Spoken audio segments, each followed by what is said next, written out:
પરસોત્તમ રૂપાલાને કોર્ટમાં ખેંચી જવા માટે લાઠીના રાજવી આદિત્યસિંહ ગોહિલે તૈયારી શરૂ કરી દીધી છે। રાજપૂત સમાજના માન સન્માન અને પ્રતિષ્ઠાને નુકસાન થાય તેવા પ્રયાસ રૂપાલાએ કર્યો હોવાનો પણ આરોપ લગાવ્યો। આદિત્યસિંહે રાજકોટ સેશન્સ કોર્ટમાં અરજી આપી હોવાનો દાવો કર્યો છે, જેમાં આઈપીસી 499 અને 500 અંતર્ગત રૂપાલા વિરુદ્ધ કેસ નોંધવા માંગ કરાઈ। આ એ જ કલમો છે જે અંતર્ગત કોંગ્રેસના રાહુલ ગાંધીને સુરતની કોર્ટે 2 વર્ષની સજા ફટકારી હતી, જોકે ત્યારબાદમાં તેઓને રાહત મળી। આદિત્યસિંહે દાવો કર્યો છે કે કોર્ટે ગુરુવારે મારું નિવેદન નોંધ્યું અને 15 એપ્રિલે સાક્ષીઓ સાથે કોર્ટમાં હાજર રહેવા નિર્દેશ આપ્યા છે।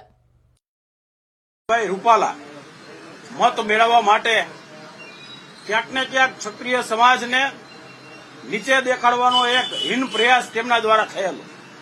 આ વિડીયો જોઈને અમે લાઠી ભાયાત ગોહિલ ક્ષત્રિય દરબાર છીએ, ગરાસદાર છીએ।